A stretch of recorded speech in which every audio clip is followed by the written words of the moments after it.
আজকে গরিব বলে কেউ ভালোবাসে না, তাই সেজন্য কচুরমুখী সিদ্ধ করে ভর্তা বানিয়ে ভাত খাবো।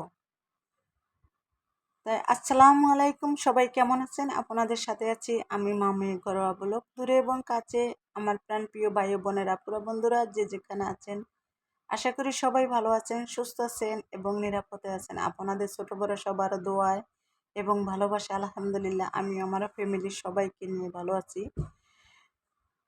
মাশাল্লাহ, সবার দোয়ায় গরিব ফ্যামিলিটা নিয়ে খুব সুখে শান্তিতে আছি। আসলে সুখে শান্তিতে আছি বলে কারো কারো জলে জলে জলে যেমন মরিচ খেলে মুখ জ্বলে, তাই তাই মরিচ খায় টিয়ায় পাছা জলে শালিকের, তাই সেরকম হচ্ছে আমার ব্যাপারটা। তাই আজকে গরিব বলে ভালো আছি, তাই সেটা নিয়েই কিন্তু মানুষের অনেকের জলে পড়ে চুলকায়। কিন্তু এতদিন বলি নেই, মুখ খুলি নেই, এখন দেখি যে মুখ খুলে আর পারতেছি না, মুখ না খুলে আর পারতেছি না। কারণ হচ্ছে অনেকটা খারাপ লাগতেছে মানুষের কিছু কিছু ব্যবহারে, মানে এত খারাপ লাগে কিন্তু ভাষায় বোঝানো যাবে না।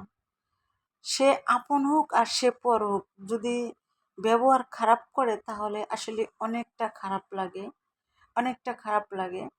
কারণ হচ্ছে মানুষের ব্যবহারে কিন্তু মানুষ সন্তুষ্ট থাকে, বাট খুশি থাকে। আর কিছু কিছু মানুষের ব্যবহারে সন্তুষ্ট তো দূরের কথা, খুশি তো দূরের কথা, মানে এতটা খারাপ লাগে মনে চায় যে দুনিয়ার থেকে বিদায় নেই। তারপরে ভাবি যে না, আমার সংসার, আমার সৃষ্টি, আমার সব কিছু, আমি কেন বিদায় নেব? পরের কথায় চরক কেন যাব? পরের কথায় চরে যাইলে কি লাভ হবে? কখনো লাভ হবে না। তাই আমার ভিডিওটা আজকে অনেক কষ্ট দুঃখে আজকের আমার এই ভিডিওটা, যে আসলে যে আমি কচুরমুখী দিয়া ভর্তা বানায় ভাত খাইছি দেখে যে আমি গরিব আর আমি অনেক কষ্টে দুঃখে কথাগুলো বলছি না, তার জন্য না। কিন্তু আমি কিছু কিছু মানুষের কথায়, মানে মানুষের ব্যবহারে, তাই সেজন্য আর কি আমার মনের কষ্টে আজকে এই কথাগুলো আসছে।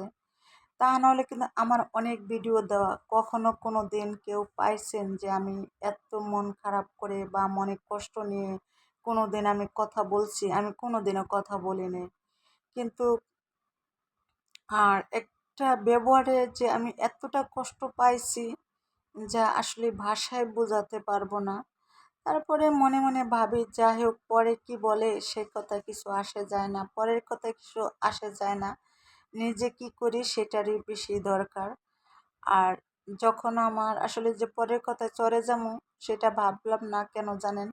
আমার তো একটা সংসার আছে না, আমার একটা সন্তান আছে, আমার স্বামী আছে। তাই পরে কি বললো সে কথায় আমার কি কান দেওয়ার দরকার আছে বলেন? তাই সেজন্য আর কানও দিলাম না, আর চরেও যাইলাম না। চরের মানে বুঝাইছি কোনটা বুঝছেন? যে দুনিয়ার থেকে মানুষে অনেকে বিদায় নেয় না, আসলে অনেক কষ্ট পাইয়ে বিদায় নেয়। কিন্তু আমিও তাই সেজন্য বলছি যে চরে যায়, মানে চরে, কিন্তু বিদায়ের কথা আর বলি নেই। তাই সবাই ভালো থাকবেন, সুস্থ থাকবেন। আল্লাহ হাফেজ, আসসালামু আলাইকুম।